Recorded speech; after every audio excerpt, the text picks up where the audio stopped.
Bwana asifiwe. Que le nom du Seigneur soit loué. Na shukuru Mungu kuona nimekuwa tena hapa. Je bénis le Seigneur parce que je me tiens encore au devant de vous. Mungu ameruhusu tena tukue leo tuonane sote tuko wazima. Le Seigneur a permis que nous soyons encore ensemble et que nous soyons en bonne santé. Tutaomba Mungu. Nous allons prier le Seigneur. Baba, katika damu ya Yesu Kristo, Père éternel, par ton sang, tunakushukuru kwa matendo makubwa nous te bénissons pour tes faits, ambao umefanya pour tout kukua ce que tu kwetu as fait, hapa. pour notre venue Sifa na ici. heshima ikurudi. Gloire et Baba louange te soient rendues. wa mbingu na nchi, L'Éternel, le Dieu de cieux et de la terre, tunataka kuongea juu ya maneno nous yako. voulons parler de ta part. Acha Roho Mtakatifu asimame, Laisse que ton Esprit Saint puisse nguvu se zako manifester. Que zionekane, ta puissance Roho agisse. wako afanye Que kazi ton esprit agisse. kwa nguvu ya damu ya Par le Yesu. sang de notre Seigneur Tupotee Jésus-Christ. uonekane, Que ta gloire nguvu se manifeste. zako zifanye Que ta kazi puissance se kwa manifeste. damu ya Yesu Par le Kristo. sang de notre Seigneur Amen. Jésus-Christ. Amen. Amena. Amen. Tunataka kusoma maneno ya Mungu, lakini kichwa ya maneno yetu Nous voulons lire la parole de Dieu, mais avant, nous voulons annoncer le thème de notre prédication de ce soir. ni kichwa ya maneno yetu ni mtakatifu kutumikia watakatifu. Le thème de notre prédication de ce soir est intitulé « Les saints travaillent pour le salut des âmes ». Mtakatifu ni nini? Qui est appelé à être saint ou qui est saint? Mtakatifu ni ule mwenye amempokea Yesu kuwa Bwana na Mwokozi katika maisha yake. Est appelé saint toute personne qui a reçu le Seigneur comme son sauveur et comme son sauveur. Ni ule mwenye ametembea katika boga ya dhambi. C'est cette personne-là qui marche dans la crainte de l'Éternel. Anaogopa Roho Mtakatifu kufanya dhambi. C'est une personne qui a peur d'attrister le Saint-Esprit. Tukiona wale wa vijana wenye walitumikia Mungu kwa uaminifu na katika boga ya dhambi, Mungu aliwafanyia nini? Si nous nous référons à ces trois jeunes qui ont travaillé dans la crainte de Dieu, nous allons voir ce que le Seigneur a pu réaliser dans leur vie. Kina Meshake, Shadrake na Abednego, Notamment Meshach, Shadrach et Abednego. walikatala kuabudu sanamu. Ils ont refusé de se prosterner devant une statuette. Wakasema kama mtatutupa katika tanuru la moto tunaitika. Ils ont accepté, n'est-ce pas, d'être jetés dans la fournaise ardente. Lakini hatuwezi kuabudu sanamu. Mais cependant, nous n'allons pas adorer ou nous prosterner devant la statuette. Tukiona mwingine alikuwa ni Danieli. Si nous voyons encore très loin dans la Bible, nous allons voir un autre exemple, et celui de Daniel.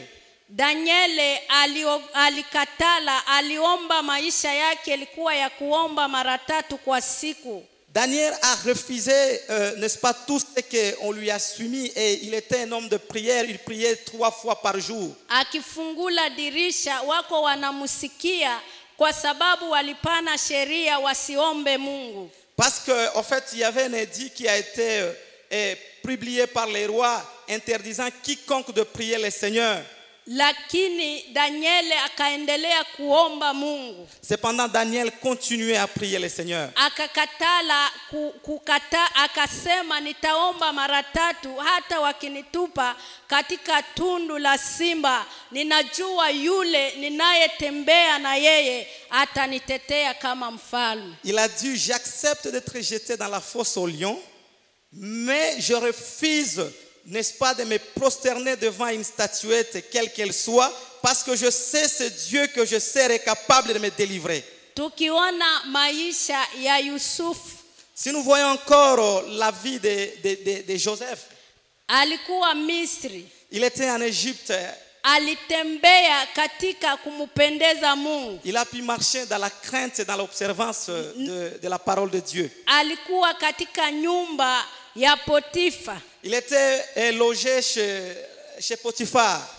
lakini mke wa Potifa akamtamani. Et la femme de Potiphar l'a tenté.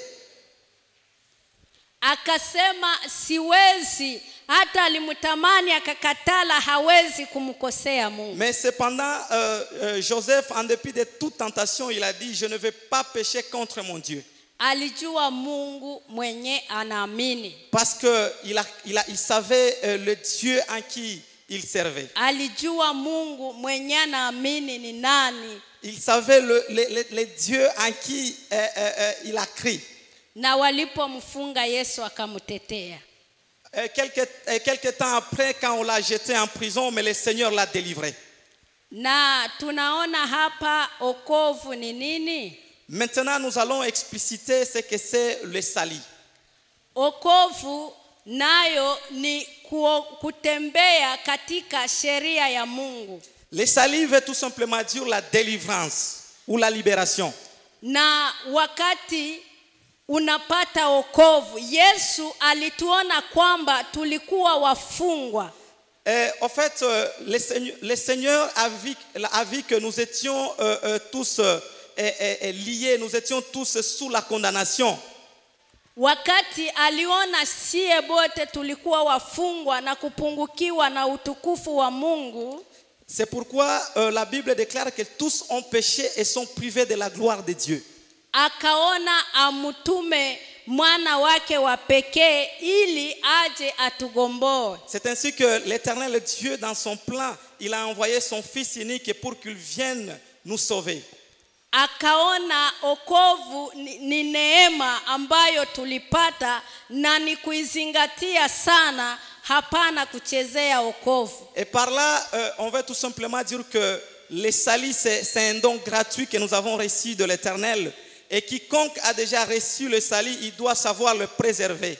Maana kwa ajili ya okovu ndiyo maana niko hapa. C'est parce que c'est suite à ce salut qu'elle se tient au devant de vous.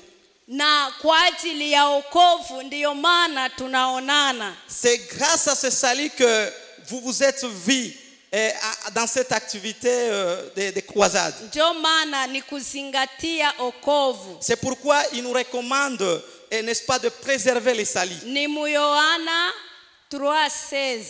Et le message, dis-moi, le passage qu'elle vient de lire, ça se trouve dans l'évangile de Jésus-Christ selon Jean au chapitre 3 verset 16 où Dieu déclare, quand il a tant aimé le monde, il a envoyé son Fils unique afin que quiconque croit en lui ne périsse point mais qu'il ait la vie éternelle.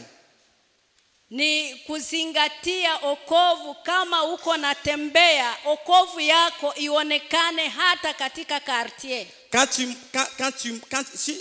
Dès lors que tu es sauvé, et tu dois préserver ce salut, tu dois marcher selon le prescrit de la parole de Dieu. Et même là où tu vis, même dans les quartiers où tu vis, tu dois faire preuve, n'est-ce pas, d'un enfant de Dieu.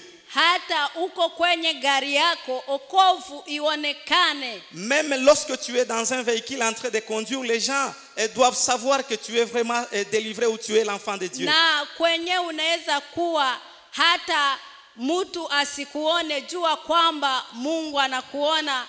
Tembea tu na okovu wa Mungu, utafanyikiwa. En fait, il faut savoir préserver le salut parce que c'est quelque chose que le Seigneur nous a donné gratuitement. Il ne faut pas se fier à l'apparence des gens, il ne faut pas regarder aux gens, mais il faut cependant savoir que quand vous marchez, le Seigneur est là pour vous voir. Il ne faut pas regarder aux gens parce que vous êtes entouré de gens, mais il faut regarder l'Éternel, le Dieu qui vous voit dans tout ce que vous êtes en train de faire. Tutasoma kitabu kia Isaya. Nous allons lire les livres d'Ésaïe. 42:6-7. Nous allons lire dans Ésaïe 42 au 6e verset jusqu'au 7e verset. Ésaïe 42 du verset 6 à 7. La parole de Dieu déclare ce qui suit. Moi l'Éternel, je t'ai appelé pour le salut et je te prendrai par la main, je te garderai et je t'établirai pour traiter alliance avec le peuple, pour être la lumière des nations. pour ouvrir les yeux des aveugles, pour faire sortir de prison les captifs et de leurs cachots ceux qui habitent dans les ténèbres. Parole du Seigneur. Kitabu kile cha Isaya kinaeleza gisi Israeli walikuwa katika utumwa. Ce passage que nous venons de lire dans Ésaïe nous relate comment Israël était en captivité en Babylone. Na wakati walikuwa katika utumwa Babilone, Mungu akawaonea huruma. Et quand ils étaient en captivité en Babylone, le Seigneur a eu compassion de son peuple. Na wakati Mungu aliwaonea huruma, akawapa okovu. Par sa compassion, il a délivré Israël de la captivité en Babylone. Wakati aliwapa okovu, akawatembelea kusudi wawe nuru kwa mataifa wengine. Et l'objectif poursuivi par l'Éternel, c'est-à-dire l'objectif que le Seigneur était en train de chercher, le fait de délivrer Israël de la captivité en Babylone, était que Israël puisse être aussi une lumière aux autres nations. Aliona wawe nuru na mwangaza kwa watu wengine.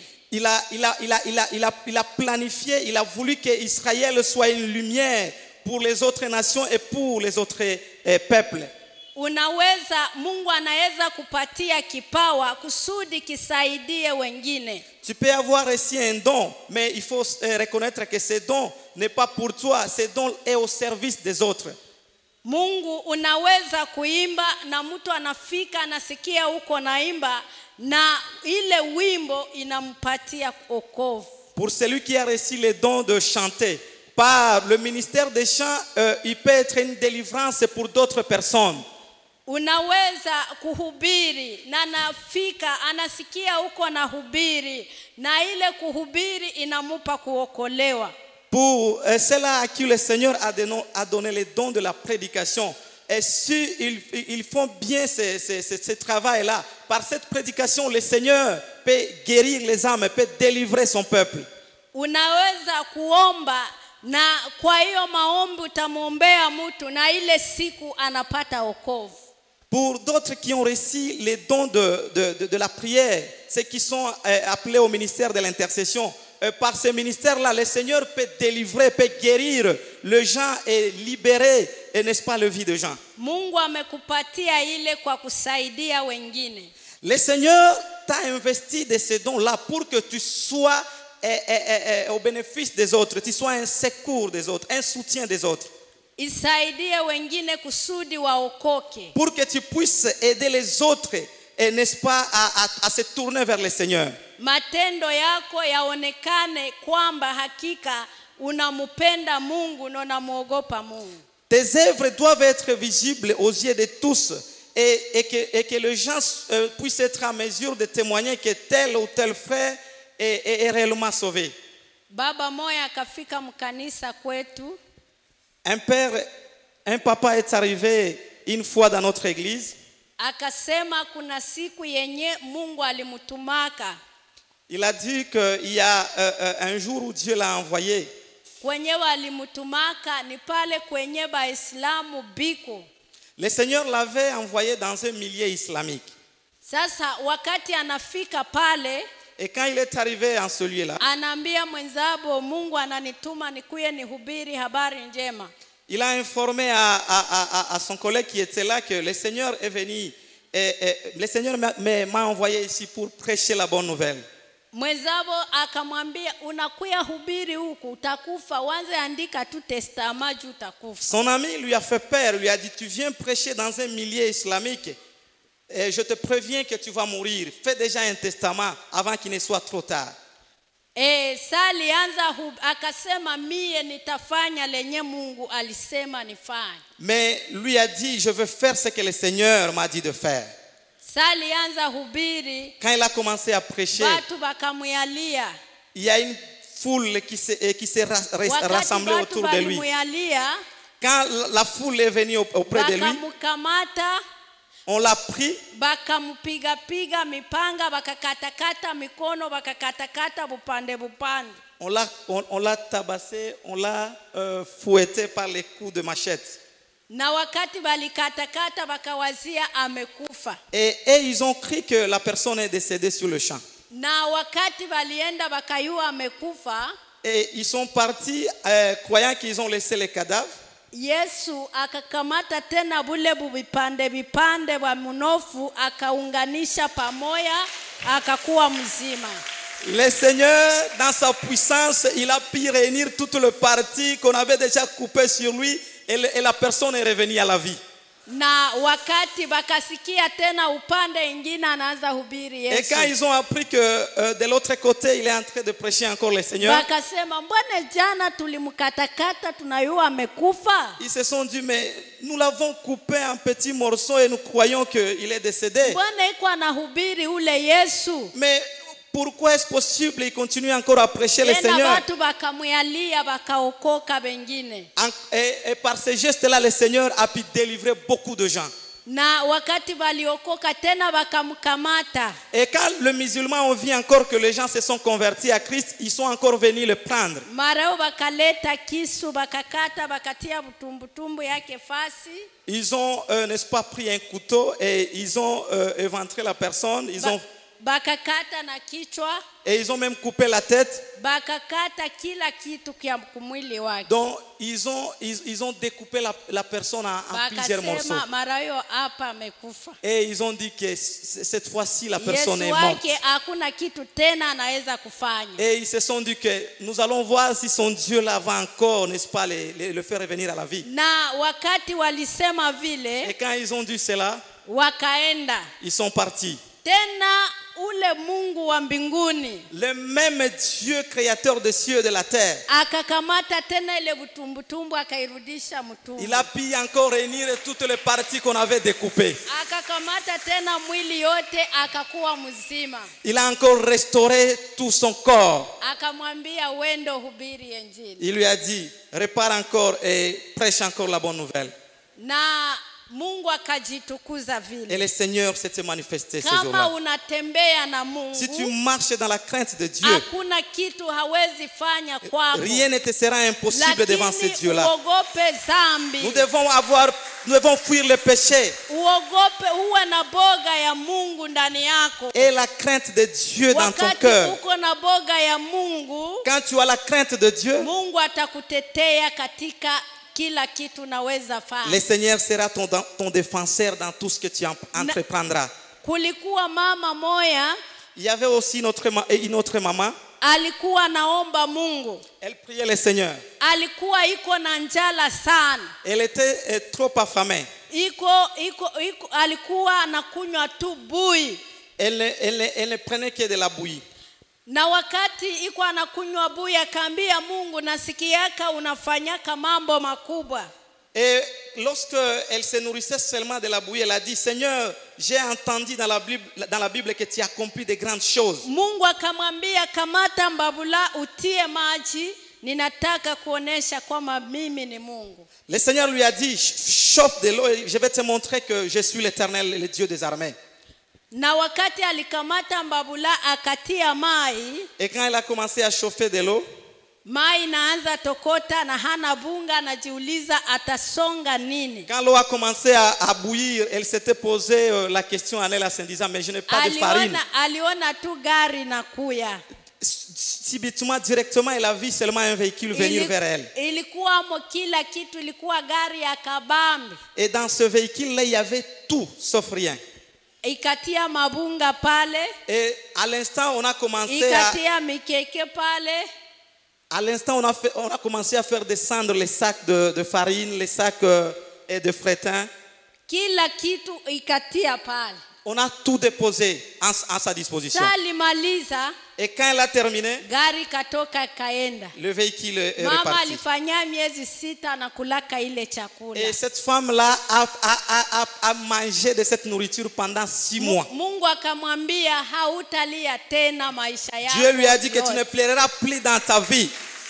Kama unatembea mu mapenzi ya Mungu, quand tu marches dans la volonté du Seigneur, Mungu atakutetea. le Seigneur sera ton Mungu défenseur. akipendeza na weye, hakuna kenye hawezi kufanyia. Si tu es agréable à l'Éternel, il n'y a rien qui te sera impossible. Lakini ukitembea muzambi anakuacha. Cependant, si tu marches dans le péché, le Seigneur t'abandonnera et te délaissera. Na Mungu alisema, akatuambia, tulikuwa tukiomba mlimani, akasema mie nimekuwa mkali kwa sababu zambi za wanadamu zimekuwa za mingi. Et quand elles étaient en pleine prière, en retraite sur une montagne, le Seigneur leur a dit que je suis devenu furieux à cause, n'est-ce pas, de la multiplicité, de la prolifération du péché des gens. Mungu akasema nimesukuma magari za kubeba watu wale wenye hawataniogopa na kutembea mu mapenzi yangu. Et le Seigneur a dit que j'ai envoyé des véhicules, c'est-à-dire je vais éliminer ceux-là qui ne sont pas en train de marcher dans ma volonté. Lakini bale benye batatembea pamoja na mie ndawabariki. Cependant, ceux qui marcheront dans ma crainte, je vais les bénir. Njoo ile baba alituambia. C'est ça le message que le Seigneur lui a dit. Kama unatembea na boga ya Mungu, si tu marches dans la crainte de Dieu, hakuna neno Mungu hawezi fanya. Rien ne te sera impossible. Kulikuwa kijana mwenye alikuwa analala mkanisa. Il y avait un jeune qui lui passait toute sa nuit à l'église. Kazi yake yote ilikuwa ya kulala mkanisa, watu bakakuwa banamzarau. Son travail était de dormir seulement à l'église et les gens le méprisaient. Na wakati balimuzarau, pastere wabo Mungu akamutuma nje. Et à un moment on a envoyé son pasteur à l'étranger.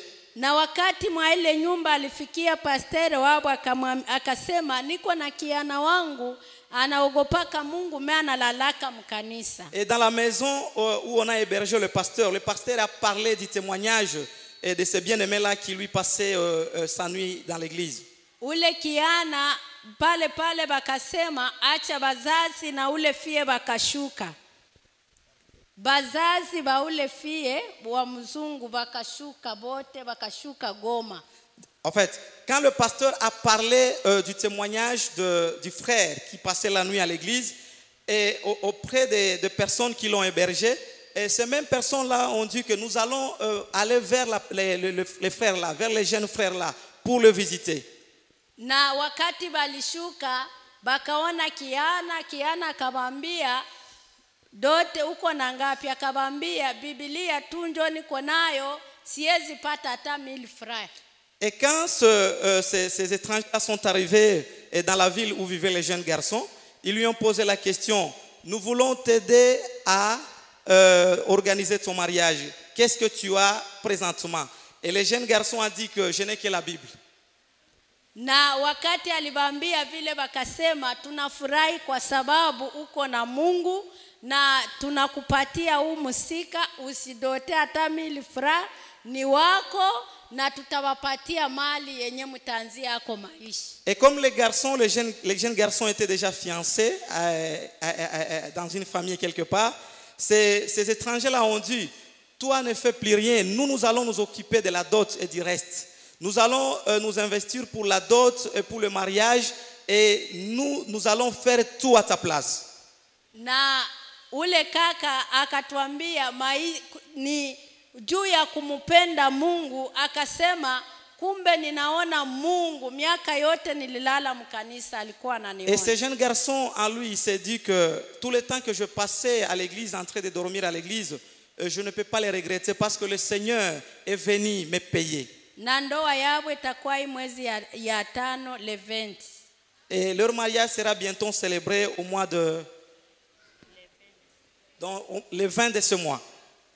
Kwa hiyo Mungu ni mkubwa. Kama unatembea pamoja na Mungu, hata ungelipitia shida, hata ungelipitia mateso, jua Yesu anakuona. C'est pourquoi le Seigneur, l'Éternel est grand. Même si tu passes par des épreuves, même si tu passes par des adversités, le Seigneur est capable de te délivrer dans toutes ces épreuves-là. Et il faut reconnaître que en même temps que tu es en train de passer par ces épreuves-là, le Seigneur te voit, son œil est sur toi. Wewe utembee katika tu mapenzi ya Mungu, utaona lile Bwana atafanya. Ce que le Seigneur te demande seulement, c'est de marcher dans sa volonté et lui fera le reste. Mungu awabariki. Que le Seigneur bénisse sa parole.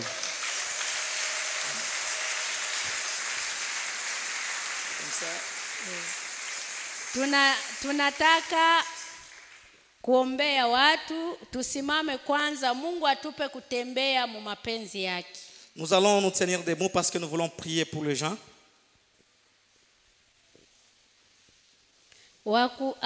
Wakuabudiwa, wakuheshimiwa ni wewe Mungu,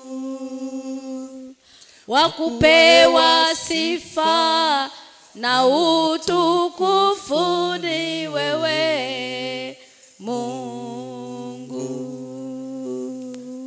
Unafanya mambo yaliyo juu ya fahamu zetu Mungu. Hakuna mwingine wa kulinganishwa na